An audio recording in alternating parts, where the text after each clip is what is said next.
We've got 7 different stories to cover from 7 different media outlets. It is time for another episode of Regan's Newsround. Let's go.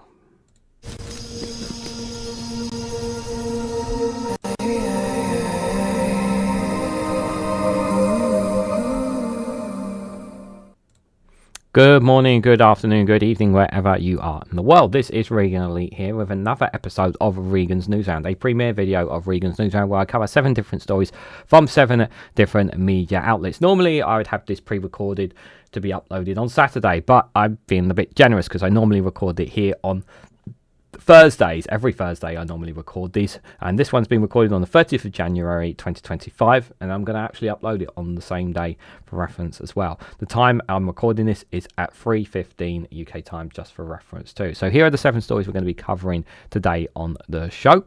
The first one will be from The Guardian with the 2 Tory donors that have paid £25,000 to attend Reform's fundraising dinner. The next one is from Sky News, where Lord Mandelson said he was wrong to call Trump a danger to the world. Okay. The next one will be from the BBC News with a headline that Heathrow's third runway can be built in 10 years, Reeves said. We'll dig into that one, guys. The next one will be from the iPaper with the headline that some sickness benefits will have to look for work, Minister hints. That's not very good. We'll have a funny video after that. The next one we'll hit from The Independent, where the headline is Labour's Borders Bill is to block migrants from claiming slavery protections. Read into that one as well. The next one we will have is a piece from The Guardian with the headline that shoplifting in the UK has hit 2.2 billion last year. Survey shows that's very worrying indeed. And then finally, the last piece we'll be looking at is from Byline Times with the headline that how right-wing media spread the false claims that 1 in 12 Londoners are illegal migrants. It's a false claim as well. And then we will have one last funny video at the end too for the show, guys. Just a reminder, if you haven't already, here on the Regan's Newsround, hit that like button and share across social media so others are notified of this video. Let's get going. So the first one here from The Guardian, that 2 Tory donors have paid £25,000 to attend Reform's fundraising dinner. So the exclusive reveals that Bashim Hasir said Nigel Farage's party worth considering, and Mohammed Amsley said energy at the event was electric. So here's the thing, right? This is once again the messaging of showing is that people are... Those who have consistently supported and backed Reform, who have always donated to Reform, are giving more of their money to the Conservative Party. My apologies.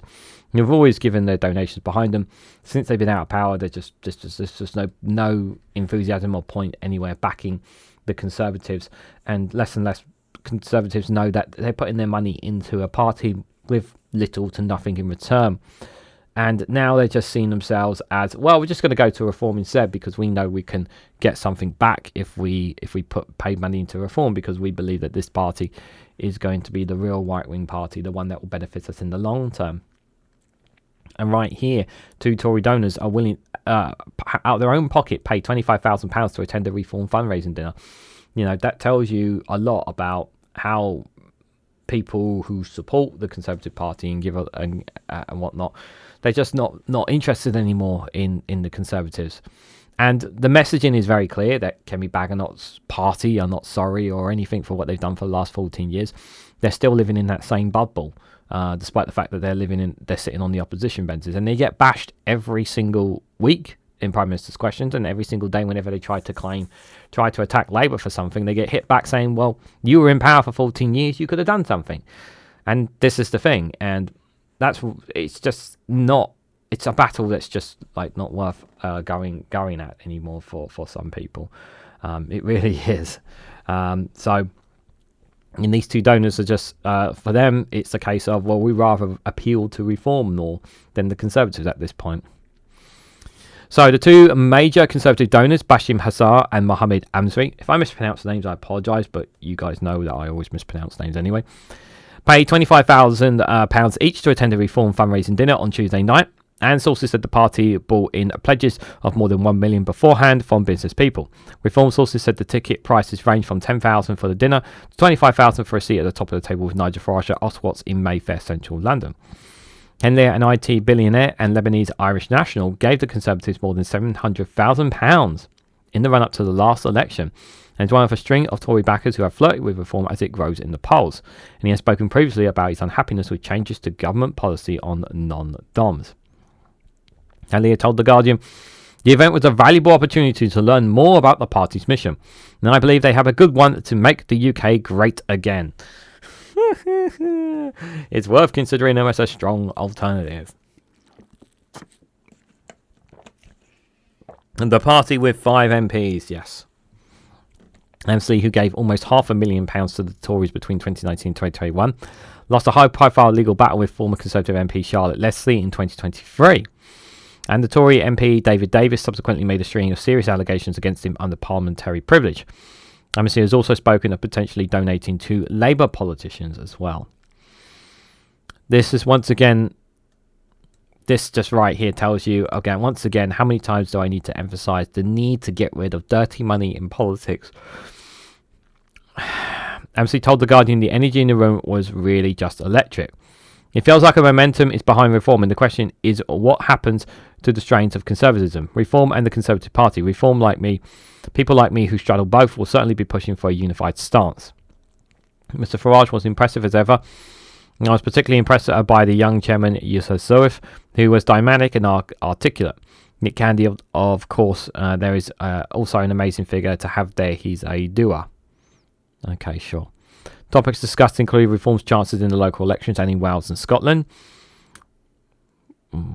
Donors who attended said they were told that 190,000 people had signed up to be Reform UK members. The fundraising event was organised by Farage and Candy, the party's new treasurer, who is also a former Conservative donor. Candy's wife, the former actor and pop star Holly Valance, was at the event. Other guests include the Duke of Marlborough, Charles James Spencer Churchill, the solicitress Lady Victoria Henley, the boxer Derek Chisholm, and Anne Middleton, and the former host of SAS Who Dares Wins. Aaron Banks, a long-standing ally of Farage, who was also at the gathering, had told reporters that Farage was definitely the right man to be leading reform, despite Elon Musk's claims that he should be replaced. Yosef, who founded the Conceal from Velocity Black, was present alongside the Reform MP Richard Tice, Lee Anderson and James McMurdoch, and the businessman George Covertel, who often accompanies Farage despite having no official role in the party. Coral's mother, Florina Cottle, has donated £500,000. And the former head of fundraising for UKIP, Cottrell, spent 8 months in an American jail in 2016-2017 after pleading guilty to wire fraud. The Mayfair Club were at where the event was held by Robin Burley, a former UKIP and Tory donor whose half brother is the Conservative peer and the cabinet minister of Zach Goldsmith. Zach Goldsmith is another terrible person. Reform UK donors said they felt there was a buzz around the party among the business community. Charlie Mullins, who gave £20,000 to Reform last year and was unable to make the event, said people are coming to Reform because they see it as a party that is business orientated at a time when the government is very anti-business. Mullins said he was prepared to give more money to the party and that he was impressed by what he's seen so far. He has given more than £89,000 to the Tories, Labour and Liberal Democrats through the firm he founded, Pimlico Plumbers. We're looking towards the local elections now, but after there is clearly a long-term plan at the next general election with Reform, he said. I can tell quite a few people I've met at Conservative functions in the past are coming on board. Yeah, this is everyone's kind of switching gears away from, once again, more the emphasis of people switching away from the Conservatives and more to Reform. They see them as the future now. It does continue to raise this question, and people have said it a lot of times, like, is the Conservative Party done? Are they finished? Are they going to be wiped out? I still don't think we're at that point, because they still have, like, they still had over 100 MPs. They still had the second largest vote shares in the UK. And despite all the problems that the Conservatives have, they are still people, regardless of how bad the Conservatives are, no matter how insane it is. People are still backing that party. They're still supporting that party despite everything. And it's just another example of people who are just going to back them regardless of how bad things are. But there are some who are realising that, you know what, I'm throwing my money away in Conservative. I might as well give it to a party where I actually think, that has the same alignment of views as me. So it makes sense for me to give my money towards them. This story is a very interesting one. This one we're going next to Sky News here about Lord Mandelson. So he says he was wrong to call Trump a danger to the world, said Lord Mandelson. So Lord Mandelson is set to become the next UK ambassador. However, it appears previous comments about Donald Trump have led to rumours that he might not be accepted at Washington, D.C. I believe he's already been confirmed now. At the time from this art, I mean, I'm pretty sure he's already been confirmed. I'm sure people in the Premier live chat will confirm it already. But I'm pretty sure it's already been confirmed. Anyway, he was going to have to say this, guys. He was going to have to say this if he was going to get confirmation. He was going to have to suck up to Trump if he wanted to get the role. Do I like him sucking up to Trump? Absolutely not. I don't like the guy anyway. You can't, I know this is going to sound sexist, but you can't put a woman in this position because Trump will not be as engaging on this, because we know how he thinks about women on that. And I'm not saying that a woman can't do the role. What I'm saying is we're talking about Trump here, and we know exactly how he feels about women. So I think it is the right call that we had a man in, a white man as well, because he can be quite agitated. Lord Mandelson was right to call Trump a danger to the world, because Donald Trump is a danger to the world. But unfortunately, if he wanted to be this role, the reality is, guys, is that he had to toe the line if he wants to be in this role. And my general hope is that, despite whatever myself or anybody thinks of Lord Mandelson, I generally hope, as the UK's ambassador, that he will keep things calm and the relationship quiet. Just keep it quiet for the next 4 years. Just keep things calm and steady, not jump to anything over the next couple of years. That's just what I want, really. So Lord Mandelson says calling Donald Trump a danger to the world in 2019 was ill-judged and wrong. The former Labour minister has been named as the next UK ambassador to the US, although there have been questions about whether President Trump will accept him. Speaking to Fox News, Lord Mandelson backed on his criticism from the president's first term in office. The 71-year-old told the Conservative-backing US TV channel, "I consider my remarks about President Trump as ill-judged and wrong. I think times and attitudes towards the president have changed since then. I think people have been impressed, not just by the extraordinary second mandate that he has received from the American people, but the dynamism and energy in which he approached not just the campaign, but the government as well." Many Labour figures, including the now Foreign Secretary David Foreign Secretary David Lammy, criticised Donald Trump before, during, and after his first term in the White House. They are now in government, and Mr. Trump back in power, in the Washington DC language has become more diplomatic. It needs to be. I mean, I get, it's just you have to be realistic about these things, guys. Lord Mandelson told Alan Egan's Interviews podcast previously, what Donald Trump represents and believes is an anathema to mainstream British opinion. He added, even those who are sneaking admiration for Donald Trump because of his personality nonetheless regard him as a reckless and a danger to the world. The likely new ambassador has criticised Mr. Trump's attitude to the previous holder at that office and said the president was little short of white nationalist and a racist. Yeah, how many black appointees have been? How many black appointees have there been into Trump's cabinet? Can anyone tell me? Speaking now, Lord Mandelson praised Mr. Trump, saying he was a nice and fair-minded person who could become one of the most consequential American presidents I've known in my adult life. He added, I think with the approach he is taking to government, which frankly seems to us in Britain so much more organised, is much more coherent, he seems to be so much more clear in what he wants to do. We take encouragement from that, and it gives us greater confidence. This is just all suck up. I know some people will say he's not the right person for this role, but Nigel Farage was definitely not the right person, because we know that he wasn't even in the main building for the inauguration. Boris Johnson was, for crying out loud. That just tells you everything you need to know. And when Donald Trump got attempted assassination on him, did Farage get any chance to meet him or talk to him? No, he got completely shafted. So yeah, and even I just think Nigel Farage wouldn't have been the right person for this role in any way, shape, or form. Anyway, he would have been out for himself, not for the sake of the UK. Let's be clear about that. But I do, in all seriousness, I do wish him all the best in this role, and I really hope that the relationship does do well between us and the US, despite how fragile it really is, guys. With a volatile baby running the United States now. A story that I'm carrying on that I picked up on from the Snowflake Watch, guys. This is from the BBC. Heathrow's third runway can be built in 10 years, Reeves says. 10 years. Oh, gosh, she's so funny. 10 years. She's talking out of her backside here. 10 years. Do you honestly think, Rachel, that people are going to lie down and let this runway be built within 10 years? You think that the likes of Extinction Rebellion are just going to, like, and all those other organisations that are against climate, or the locals, you think they're all just going to sit and take it lying down? She clearly has no understanding about how this is going to work.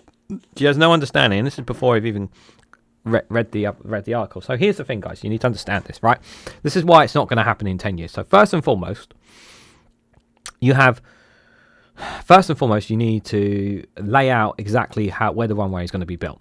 Secondly, then you need to figure out obviously where all the buildings that the currently communities that are already in certain areas, where they're all going to go.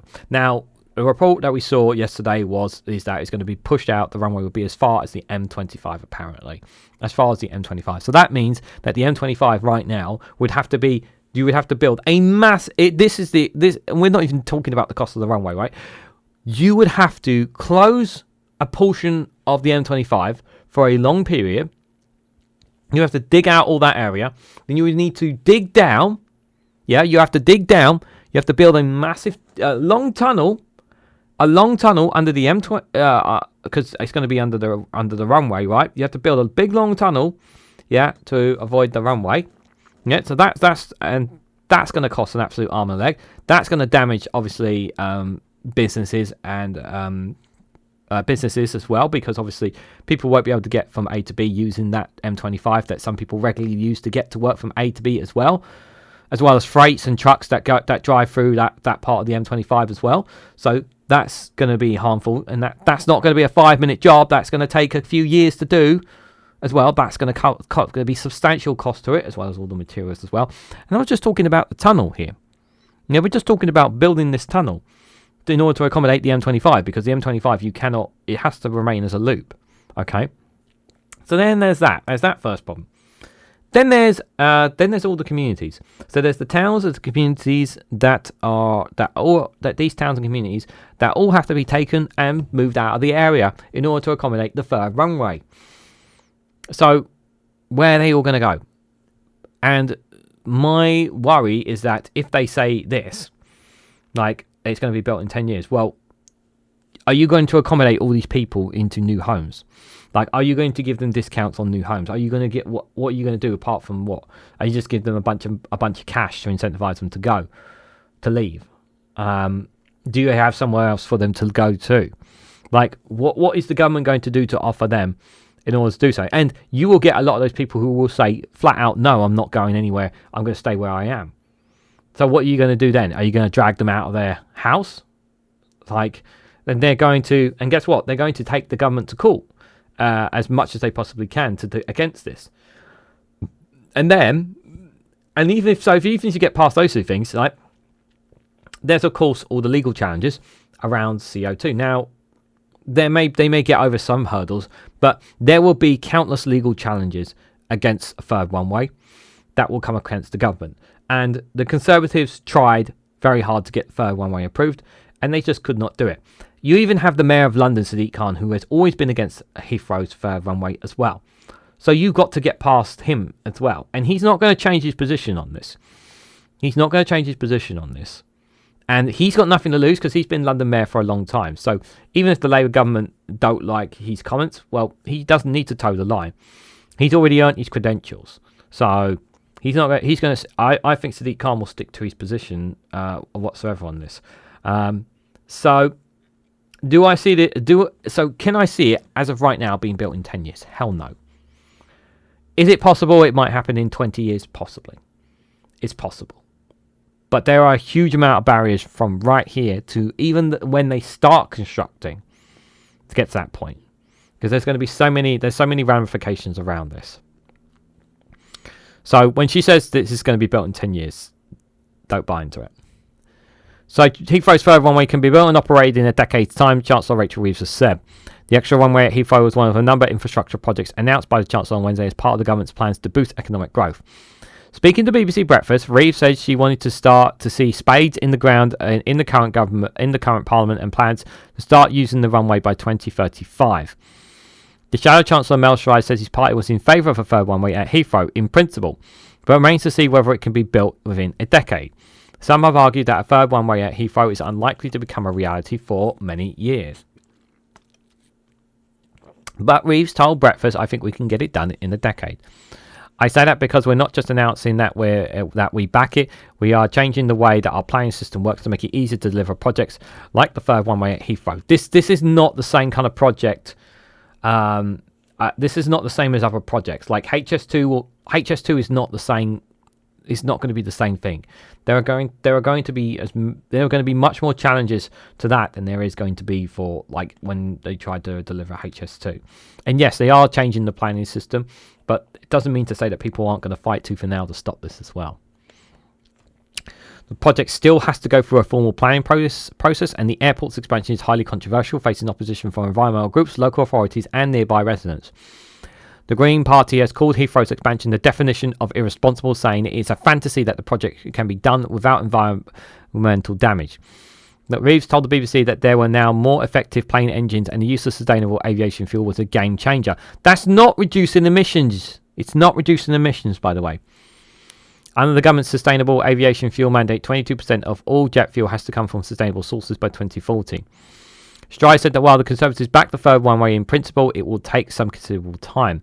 If the government keeps pushing on it, then maybe the 2040s or the 2050s, but who knows before it comes off. Despite broadly backing plans to boost the UK's infrastructure, the Conservatives have argued tax rises in the budget and plan changes to the employment rights will damage growth. The biggest barriers to the growth of the country are Rachel Reeves, Keir Starmer, and the jobs-destroying budget, Stride has said. He added that Labour don't appear to be united on Heathrow's third runway, citing the opposition of London Mayor Sadiq Khan. However, when asked if the Mayor could stop the expansion, the Chancellor said no. There can be judicial reviews, but we are confident that this airport expansion will happen, that we will get the third runway built, Reeves has said. Separately, a leading economic think tank has warned that higher borrowing costs for the government means tax rises of spending cuts if he wants to stick to his own self-imposed rules. According to a report from Resolution Foundation, the government is spending £7 billion a year, paying more interest on its debt than it was at the time of the budget.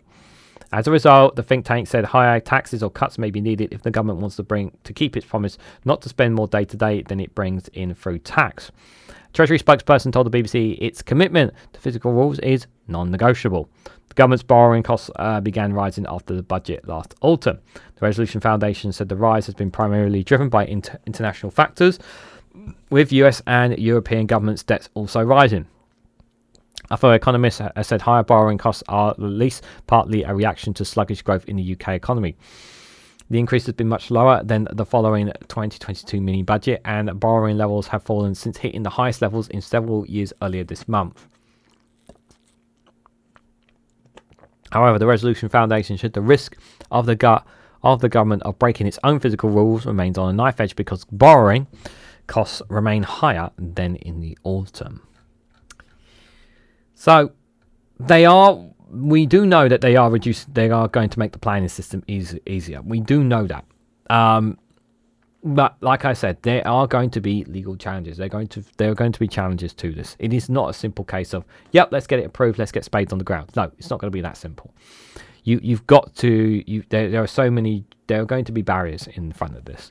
So anyone who's got this impression that, it's going to be totally fine, it's going to be totally fine, it's going to be dead in 10 years, no problems, it's going to be totally fine. And I'm just like, you're talking out of your backside. Let's be absolutely serious about this. It's going to take time to build. And you need to get past all these legal barriers first. I personally hope that that Labour gets beaten on this. I really, really hope so. Now, there's no denying that a further runway will create a lot of jobs as well. It could boost the economy, and I say the word could. I don't say it should. It could boost the economy. And the argument they'll say, oh, it'll create more, get more people on holiday and whatnot. And it's just like, well, that's just nonsense. Holidays are really expensive already enough as it is, and it's just like people are still good. There's plenty of other airports for people to go to. If people want to go on holiday, they can go on holiday. It's about whether or not they can pay for it or not. So third runway's not really going to change that, if I'm honest.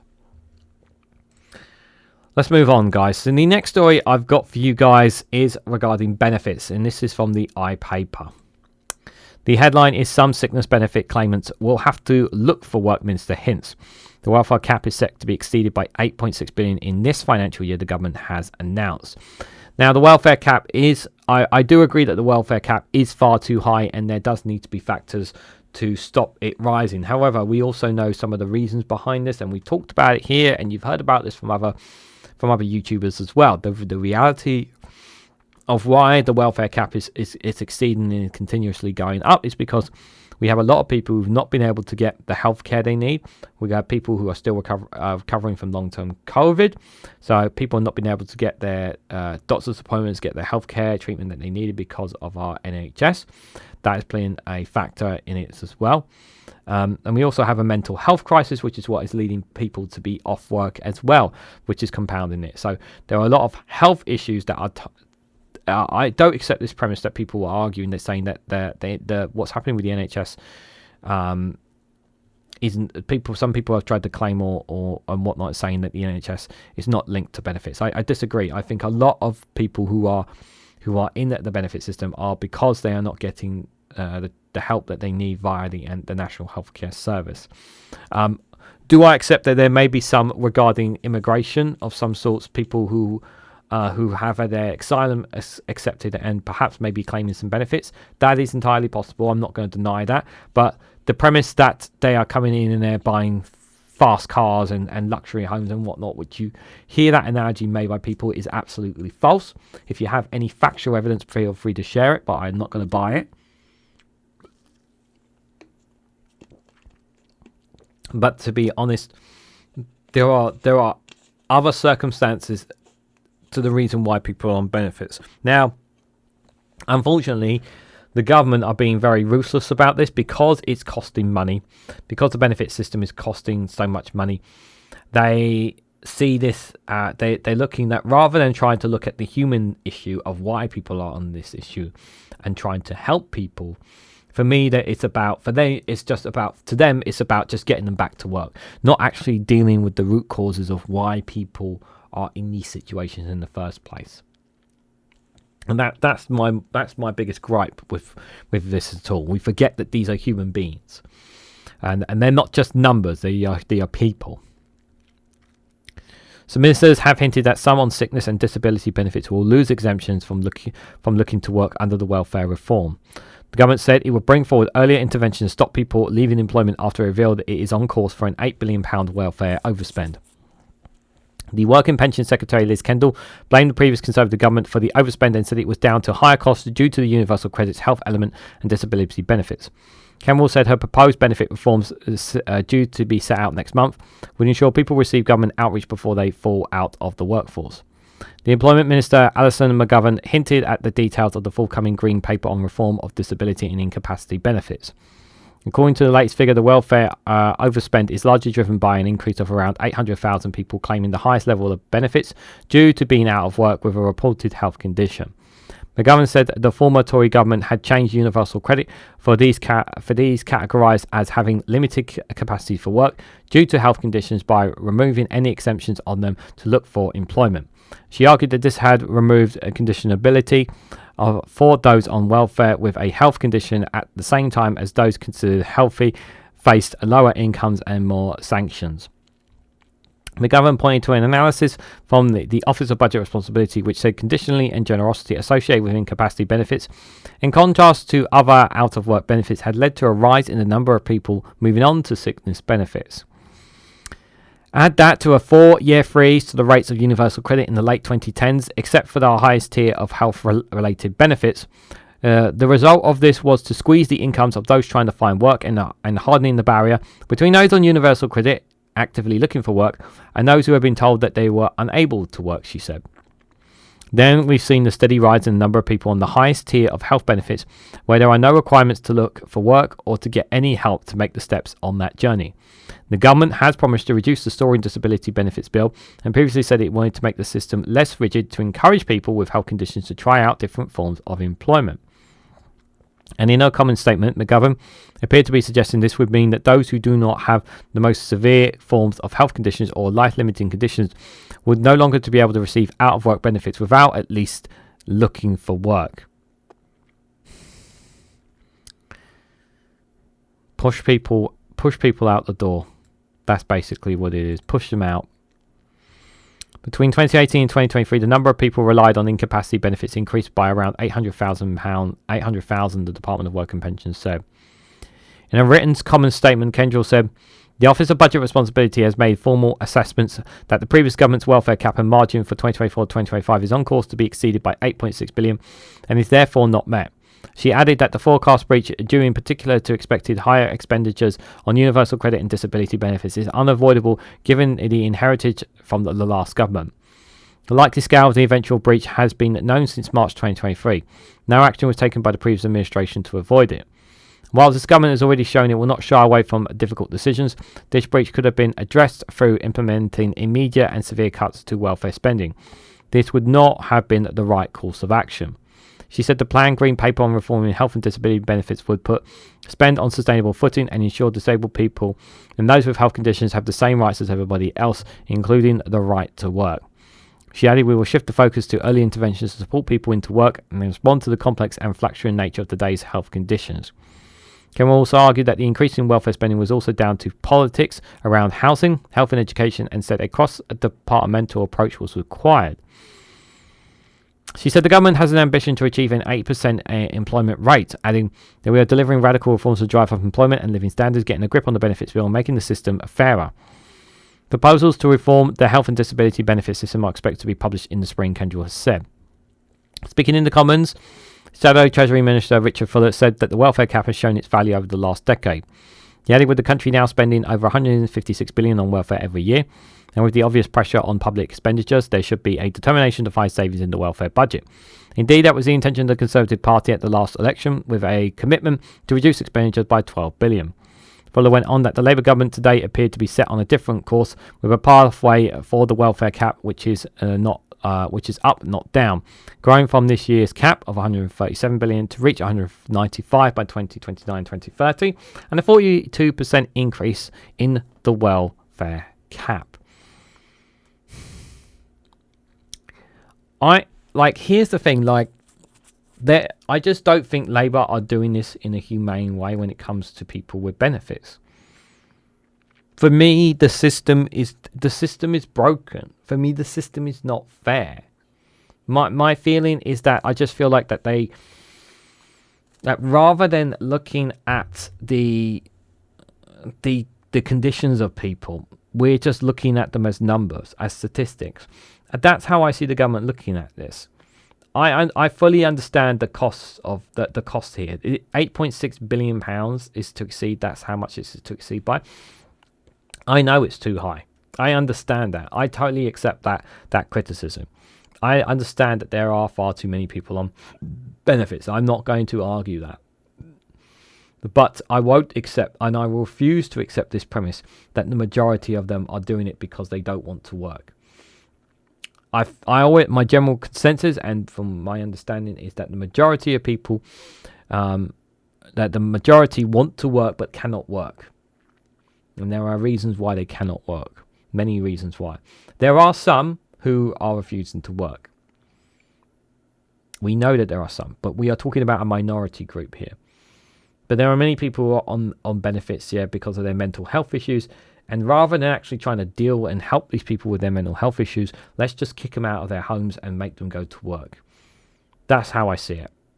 That's how I see this. So guys, I'm going to take a little break here from all of this. I think we need a bit of a breather. with all of this. We got a couple more stories here to cover here on Regan's Newsround, but I think it's only right that we speak to a man that totally understands how important it is, what it is about when it comes to death. Not really, guys. It's Garen once again, guys. Good old Garen with another funny video here. I hope you guys enjoy this short one from him. I can't even afford to tell people I'm fucking dead in this country. The common man has been priced out of people knowing they've died. RIP.ie is now charging €100 per death. For anyone who's not Irish, RIP.ie is the website where we put all the dead people, so everybody's on the same page about who's dead and who's alive, because sometimes you can't tell just by looking at someone. In Ireland, it's considered quite social to talk about people who are dead. If you're good at knowing when people are dead, you will never not be invited to a party. Hello, how are you getting on? Peter is dead. Ooh, he's quite young. What did he die of? So, RIP.ie were bought by the Irish Times. I can't even fucking read about myself without paying them. What's next? A fucking subscription plan. RIP Plus, you can find out about people who are about to die. Or fucking RIP Pro Max, where you can request somebody to be dead. Am I going to have to look at a fucking pop-up ad for single MILFs in my area while I'm typing my condolences? Fuck you, follow me, I'm delicious. Dear oh dear. That's... You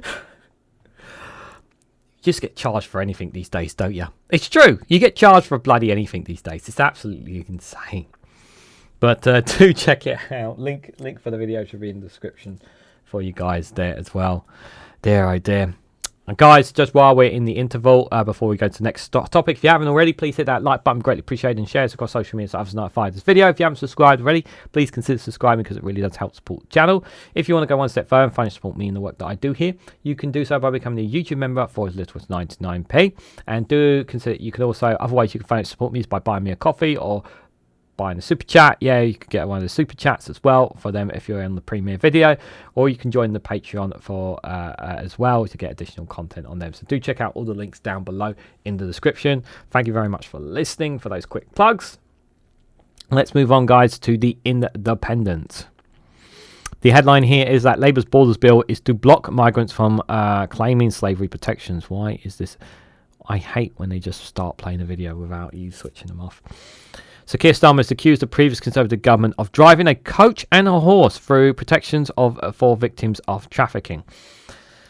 Yeah, I absolutely agree that people's rights that have not been given, but especially the human rights of people, were taken away by the Conservatives because they tried to misdemeanor and demeanor the migrants as much as they possibly can, and they still continue to misdemeanor them on especially right-wing outlets, right-wing YouTubers, influencers, right-wing politicians, trying to play down that they are all vile criminals and scumbags and whatnot, when some of them are actually not. When I would say probably more of them are not, and they actually want to come here and actually make something of themselves. But yeah, they just did not have they did not have the protections. They did not have legal aid as well. Legal aid was something that they did not know about. They weren't given enough information, people who were crossing the channel. They weren't given enough information from them, and it was down to charities to try and chase up and help them as best as they possibly can. But it was very, very difficult to do so because we had a very stubborn Home Secretary through that time that made the barriers very difficult for them as well, for those charities that were trying to help as well.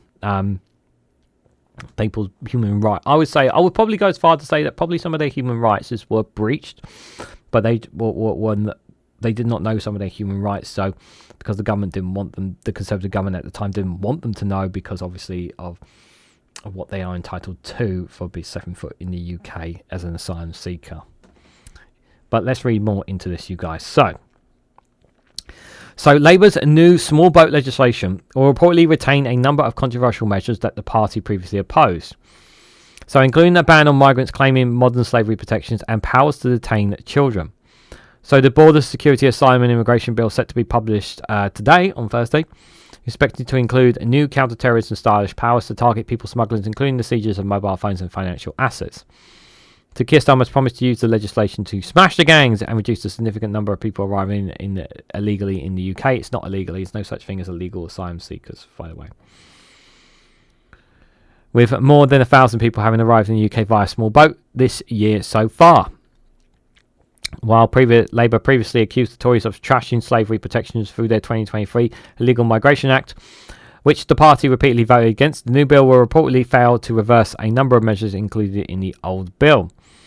According to the Times, the legislation is expected to include a ban on illegal migrants. There's no such thing as illegal migrants. Claiming protections under the Modern Slavery Act of 2015, as well as powers to detain child refugees for up to 23 days. Victims of modern slavery who arrive in the UK illegally were prevented from accessing the UK's national referral mechanism under the last government's legislation, the system for supporting and identifying victims. So Keir Starmer said the legislation would drive a coach and horse through protections for women who were trafficked to the UK as victims of modern slavery.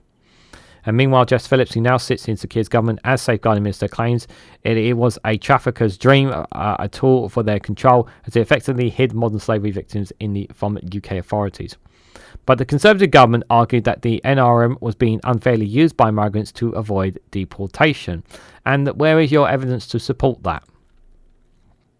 Mr. Sunak's illegal migration Act also allowed unaccompanied children to be detained for up to 8 days and up to 28 if their age was under dispute by the Home Office. This is also said to be retained under the new bill. In addition, the government is expected to retain the cap on the number of migrants who can arrive each year on safe and legal routes, a measure which government sources told the Times was imposed to mitigate criticism from the Conservative and Reform UK. The legislation is expected to see people smugglers suspects face travel bans and social media blackouts as part of an attempt to crack down on organised immigration crime. Court orders to restrict the activities of those under investigation for such crimes will be strengthened, with suspects facing bans on laptops or mobile phones, accessing social media networks associating with certain people, or accessing their finances under the measures announced by the Home Office.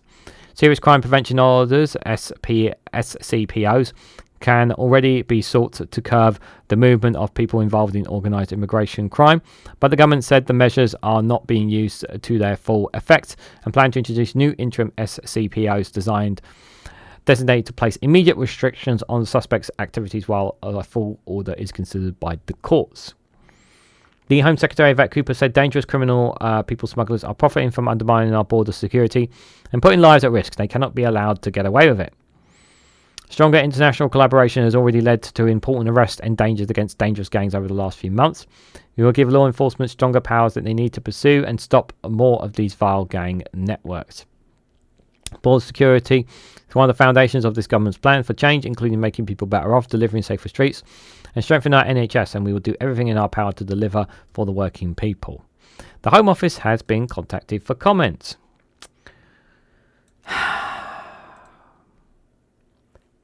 They keep going on about smashing the gang. Well, they're still coming. They're still crossing over. They're still not stopping it. It's because there's no legal routes. There are no legal routes for people to come to the UK. Unless you're of a certain nationality, then you can get then you can claim asylum from the country you come from. But I think it's only in Ukraine and Hong Kong.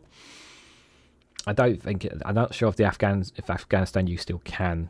Someone will have to let me know in the comments on that one. But do I think Labour are going to do enough on this? No. But will they do better than the Conservatives? Yes, I do think they will do better than the Conservatives on this.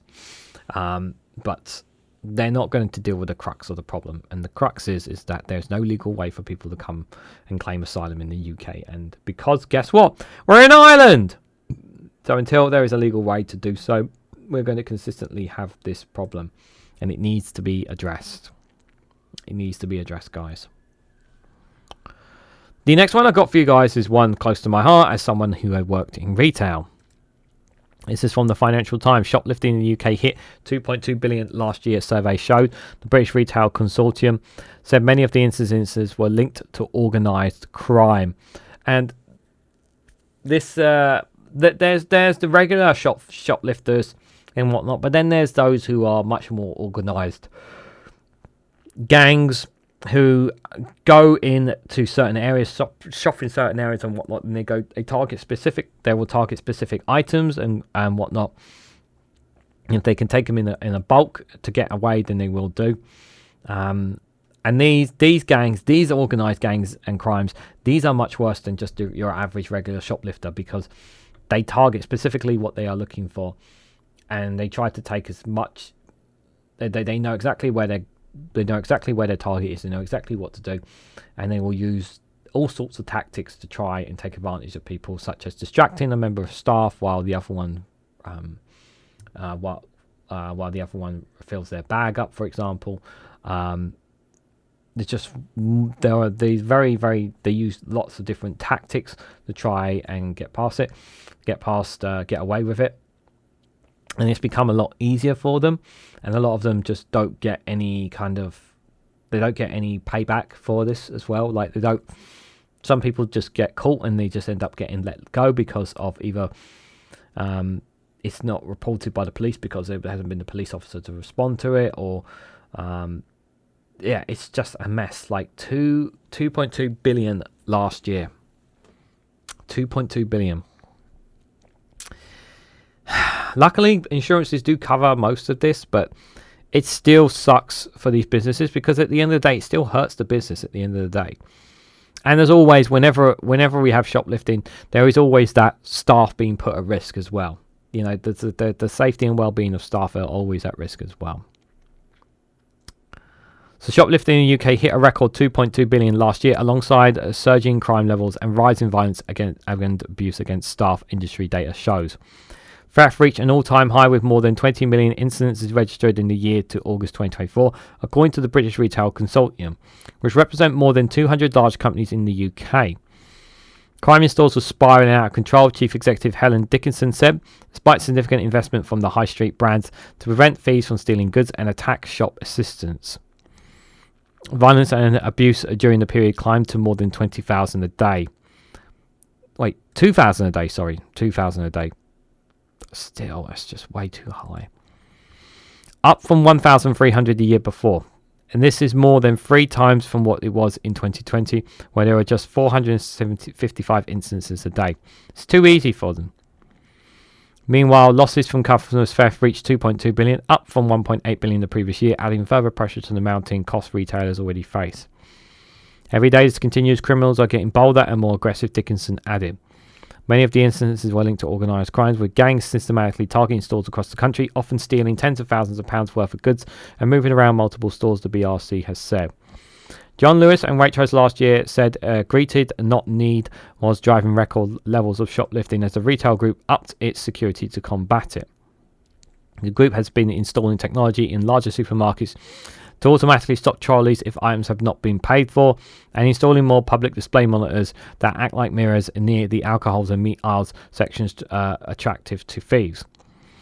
The amount spent on crime prevention was also at record high, with retailers investing 1.8 billion on measures such as CCTV, more security staff, anti-theft devices and body-worn cameras, up from 1.2 billion the previous year. Paddy Lills, General Secretary of the Union of Shop, Distribute and Alliance Workers, has said, crime has had a very direct impact on the vulnerability of stores as retailers go to increasing lengths and expenses to make them secure and safe. The Labour government has pledged to address the rise in retail crime through stronger measures to tackle shoplifting and antisocial behaviour, including removing the £200 threshold for so-called low-level theft. It said it would introduce a standalone offence for assaulting a retail worker in England and Wales. And in 2023, police and the previous government launched measures to tackle the rise in retail crime, known as the Retail Crime Action Plan. I hope they get on top of this. I've talked about this before, but it's going to take time. I hope at the end of this year we do see this number perhaps either stops rising or at least reduces. Stops at some point. If it doesn't go up again, I really hope it doesn't go up again this year. If it does, it means that Labour are not getting a grip on this crime issue. I think we'll probably see how we do in the next 6 months and see what the numbers are. Obviously, it's always higher during Christmas because that's when it's always higher during Christmas. Downtimes are in this month, January and February, respectively. Is when there's the downtime. But yeah, it's for me, it's not about just the products being stolen. It's about the people who work in these shops, people who do these jobs, whether it is a shop owner themselves or whether it's someone who's just stacking the shelves or whatever their role is in there. For me, they are at risk, and businesses have to take extraordinary lengths to. For me, they have to take more lengths than they have before to protect their staff, because police are not there anymore. Police are barely there. I know the government are looking to get more officers on the streets, more bobs on the streets, and I'm happy about that. And it's a step in the right direction. But yeah, this is a direct result again of the cut. This shoplifting issue is a direct result of actions made by the Conservatives, by the 14 years of Conservative cutbacks. It is by their definition. They will deny it, but it is on them as well, and we have to remember that. So, guys, we've got one last story to see ourselves through here. This one here is from Byline Times. I do like these. I do like Byline Times. I know some people are a bit fickle and questionable of it, but considering who writ this one's definitely worth talking about. How right-wing media spread false claims that 1 in 12 Londoners are illegal migrants. There is a deliberate attempt to mislead the public in order to push for Trump-style mass deportations, argues Zoe Gardner. Obviously, we are big supporters of Zoe Gardner and the work that she does. She does absolutely wonderful work, immigration expert, and calling out the BS when it comes to it, and has given clear and valuable knowledge when it comes to migrants and how we can best address this. We have obviously talked about it in a previous article already on here, but considering who's covering this story, I think it's well worth highlighting this. Before we get to the piece, I just want to share this here as well on the front page of this as well on Byline Times. It shows here Nigel Farage tweeting on the 22nd. So Keir Starmer says that Khan will continue to ruin our capital city forever. This is not true. 1 in 12 in London is illegal migrants. That is not true. This is absolutely BS. It's a false claim. Why is it a false claim? Well, let me read why. So the right-wing press got itself into hot water this week over a deeply misleading statistic that claimed 1 in 12 Londoners is an undocumented migrant. It was originally published in The Telegraph, and it was uncritically reprinted repeatedly across the entire media ecosystem, from The Times to The Mail to GB News. The claim, as many Londoners could immediately tell, is completely false. The study in question, commissioned by Thames Water, including immigrants with indefinite leave to remain and tourists among the supposed irregular migrant population.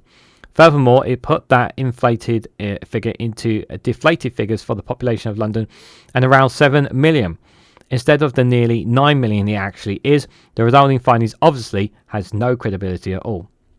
But the wild claim did what it was supposed to do. You can see the purpose of it in the Telegraph's very own sub-headline. New research adds fears over borders and increased pressure on public services. You bet it does. Exactly as it was intended, and as ISPO complaints, corrections and withdrawals roll in, we know the number of people even clocking the corrections at all must be a tiny fraction of those reached by the original headline.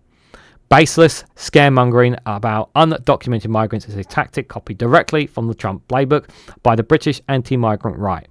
They are keen to promote a mass deportation agenda just like his. But deportations are no answer to the real problem of undocumented migrants in this country, and as usual, the alternative, workable and humane solutions are not getting anything like the same airtime. Our immigration system is a shambles. We all agree with you on that, Zoe. It systematically produces people unable to maintain a legal immigration status. Deportations are expensive, brutal, and only pursue the victims chunned out of a broken system. They are part of an authoritarian spectacle that does nothing but harm our communities. And it does. It lays down this terrible path of people think that all their... Once again, it just reinforces this narrative that people have on their heads, that all their problems resolve around migrants. And it's just not true. It's just not true. But people are going to still believe it. It's the same tactic in America. Like, people think that what Trump's going to... people think that what Trump's going to do is make America great again and getting rid of all the immigrants. And they're going to find out in 4 years' time that nothing has changed.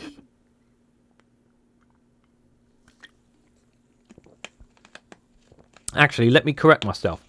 Things will have changed. They will be worse off. They will be worse off. How people become undocumented. So, this is from the expert, remember. The first thing to know about undocumented migrants is that they do not come in the country, is that they did not come to the country on small boats. The people who come on boats pretty much universally present themselves to the authorities on arrival and apply for asylum. Asylum seekers are not undocumented. Undocumented migrants are hidden from the state and live in the UK without authorization. They overwhelmingly come to the UK with a visa to work, study or visit. They end up staying beyond its terms. Over time, there will always be people in these circumstances because our immigration system is designed to produce this problem. Immigration visas of all kinds have become more restrictive over recent years. They are time-limited, complex and expensive.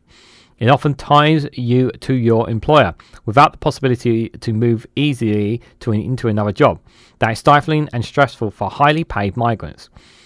But for those in low-pay areas of work, it is a disaster. The care workers visa and seasonal farm workers are particularly bad examples of restrictive employer-tied systems that have created massive and widespread problems for the exploitation and abuse of workers.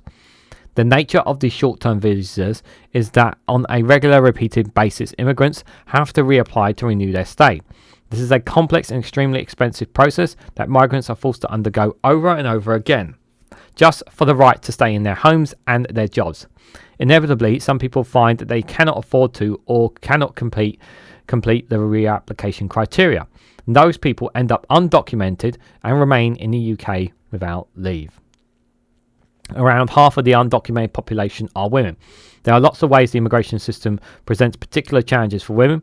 They often are low earners who may therefore struggle to pay visa renewal fees, or they may be here on a spouse visa and they need to escape an abusive partner, so they no longer fulfill their visa terms. Women can end up trapped in dangerous situations, unable to obtain support because of their undocumented immigration status. Children also make up a significant proportion of the undocumented population, and many of those will have been born in the UK. Since the 1980s, a child born in the UK who has never known any other home is still not automatically considered a British citizen, and has no right to be here if their parents don't have a stable immigration status. Even if we feasibly could deport every last one of these people, and it would be extraordinarily brutal and expensive to try, then the same problematic visa system will simply churn out more people without status to replace them. The problem is our immigration system is built on precarious, temporary and expensive visas that a minority of users are guaranteed to fall foul of. Once you lose your status, we have no reasonable way for you to regain it, leaving people trapped in long-term limbo, hyper vulnerable to trafficking, exploration and crime. So what are the solutions? The real way to address undocumented migration is to overhaul the visa system to one focused on stable, long-term status for the people who come to work and live here.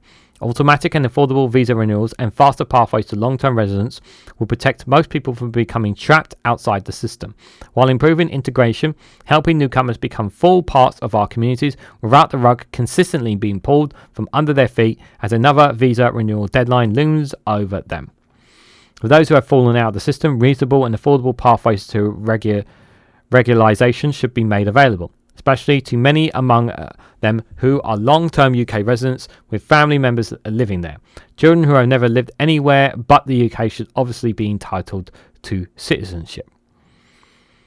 The right don't want us to reform the broken immigration system that produces undocumented migrants. They want to a boogeyman to the point that overblows figures, that creates a panic to bolster a punctuate deportation agenda that won't solve the problem. The people who get rich out of deportations, the private companies that run our detention centres and carry out the charter flights, will be the ones benefiting from the adoption of a Trumpist deportation agenda targeting men, women and children of the UK, in the UK specifically. And that is written by Zoe Gardner, who is a migrants' right campaigner and researcher. And yes, I actually was on the Sunday roast with her last year as well. Absolutely wonderful, wonderful woman. Do check out, if you don't use social medias and follow her on social medias, do check out her YouTube channel, youtube.com/Zoe Gardner. I think just do @Zoe Gardner and she will come up on there as well. And she, whenever she does interviews or whatnot on mainstream media, she normally clips parts of it and puts it on her channel, or sometimes she'll just sometimes she does her own videos as well on there to talk about these things, which you know, her knowledge is a very valuable thing, and I'm very glad to have someone with her expertise and knowledge on this, especially someone who understands this a hell of a lot better than me, and probably pretty much everyone here in the chat, who completely understands this. And it's really important that we find safe ways to do for people to come to the UK, but also safe ways that they're able to make themselves a success in the UK.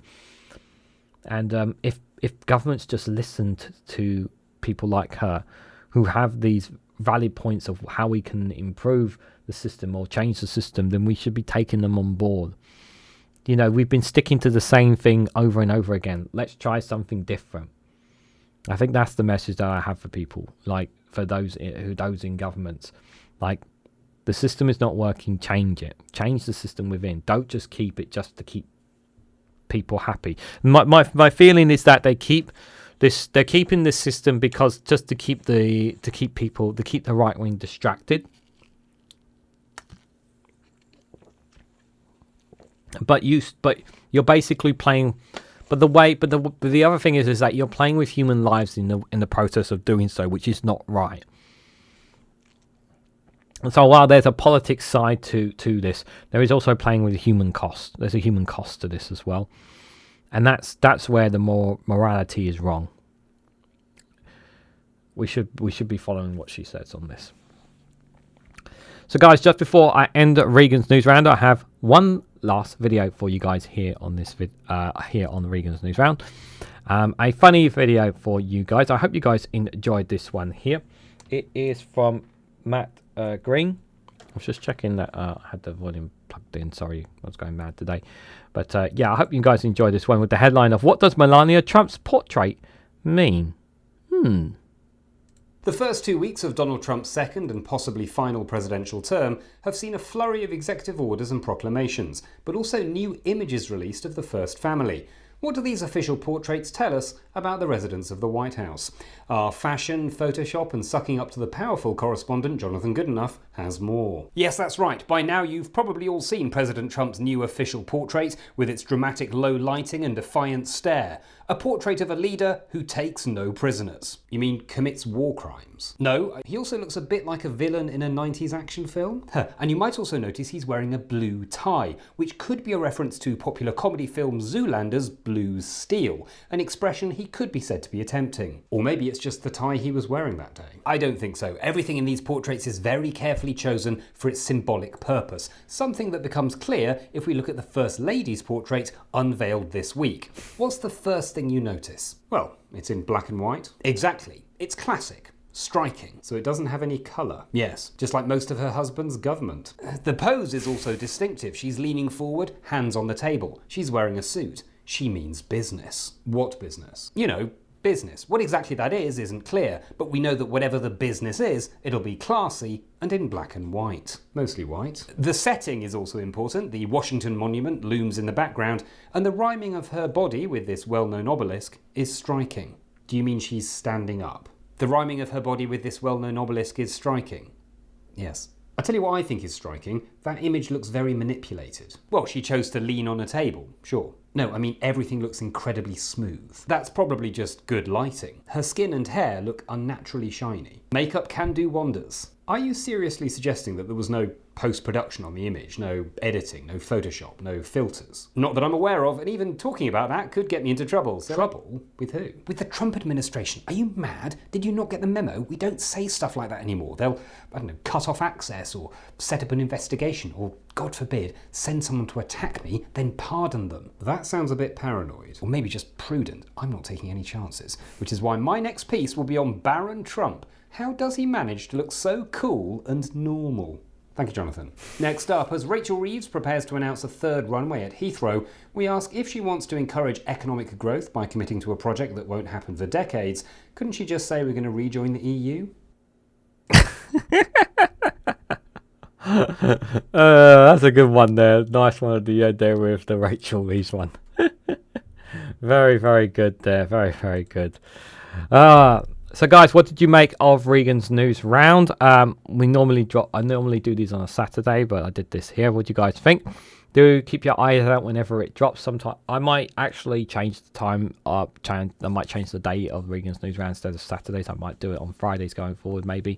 Let me know what you guys think of some of the news that we covered today down in the comments below as well. Let me know your thoughts. Let's just quickly say thanks to the gang that were here as well. Thank you to all of them there. The orb was empowered today. We're very grateful. Blaze, Pingu, Cash Dummy, and Ollie. Took me a while for you to remember Ollie there as well. And the lava lamp, which has not formed. Big letdown there, guys. Big letdown. But just before I go, if you haven't already, please hit that like button. It'd be greatly appreciated. And share this across social media so others are notified of this video. If you haven't subscribed already, please consider subscribing because it really does help support the channel. And if you want to go one step further and financially support me and the work that I do here, you can do so by becoming a YouTube member for as little as 99p, or you can join me on Rumble or Patreon for exclusive content on those platforms. So thank you all so much for watching, and I hope to catch you all very, very soon.